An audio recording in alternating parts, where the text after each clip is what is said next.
Me and my family, we have this morbid tradition. Once a year, we sit down around the old rotary phone on the old coffee table in our living room and wait for it to ring. We don't say much, just sit in silence and wait.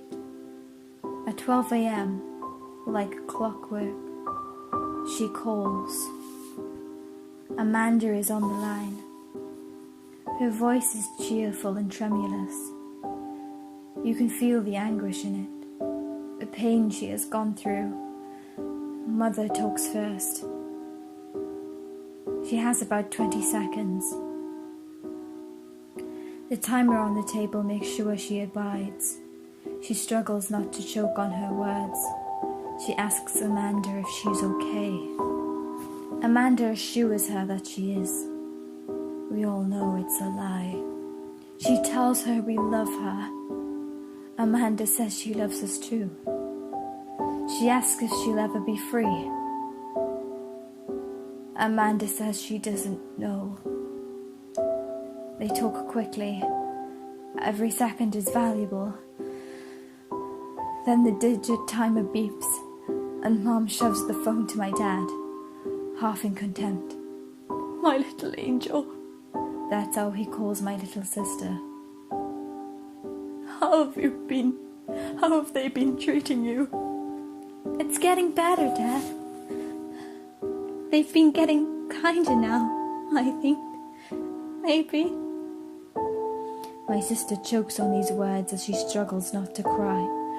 Darling, Dad, what is your room like now? Do you have a window?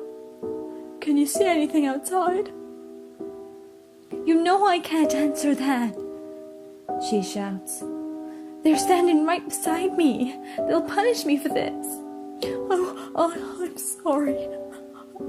You know I did. The timer beeps. His words are cut off as Mom rudely shoves the phone towards me.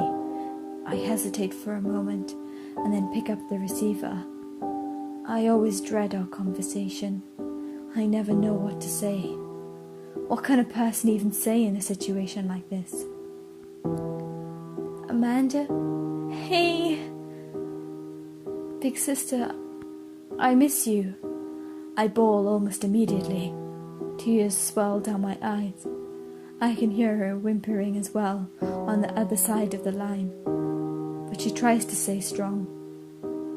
I miss you too, little one. Your voice is so different now. It's been so many years. I wish I could see how you look like.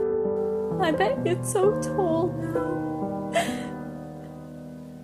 I wish I could see you too.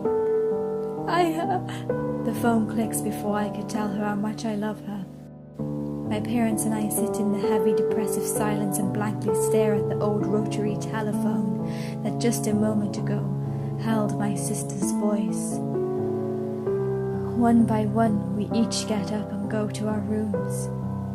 Nobody says a word as we cuddle ourselves to sleep. Part 2. Amanda disappeared on a cold December morning back in 1922. I was 12 years old at the time. She was 21. I wouldn't have described our relationship as particularly close. The age difference was just too much. But it was a loving one. We were a happy family. For most of the time. Amanda had bipolar.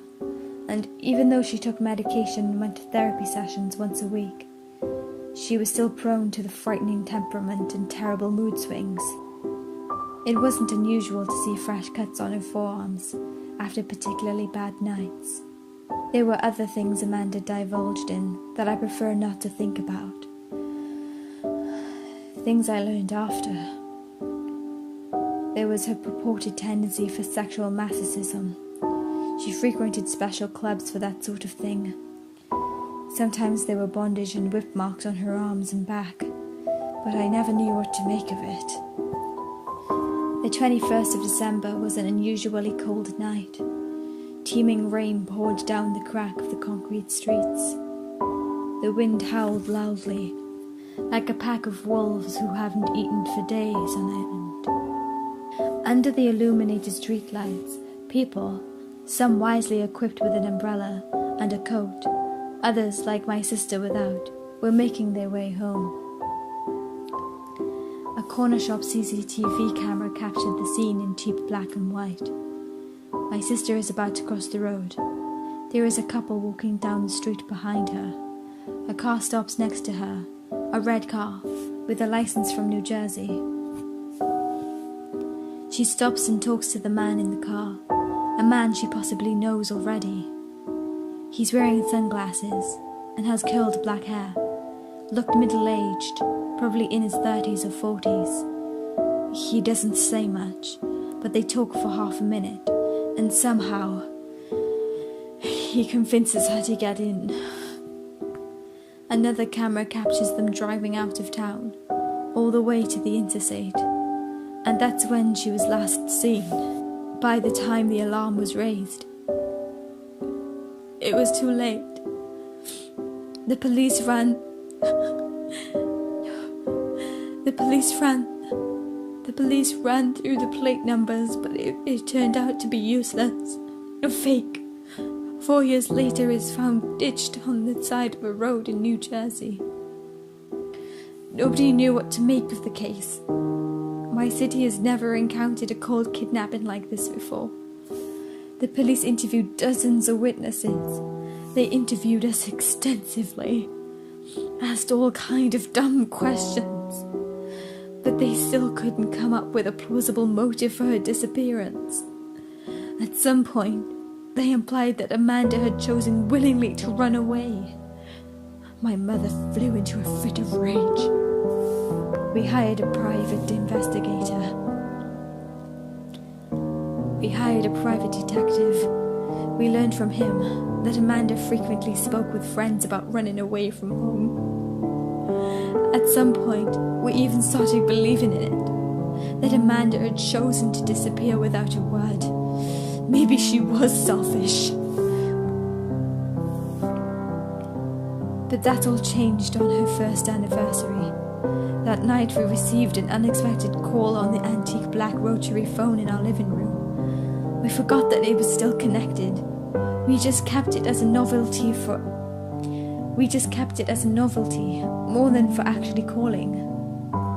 We kept it more as a novelty than for actual calling.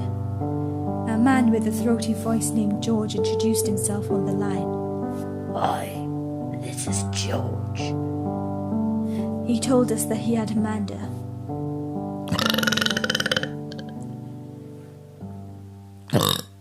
He said we could speak to her as part of an experiment. There was one condition. We must never tell a soul. If the police get involved, he threatened he'll kill her. We learned from him that there are others just like her. Forgotten souls whose only connection to the outer world is a once-a-year phone call. He assured us that the plan wasn't to hurt her, but the plan was that she would be subjected to a number of psychological experiments. We begged for more details, but he wouldn't say anything more. Then he gave us Amanda. It became our yearly tradition, the moment we all looked forward to and feared.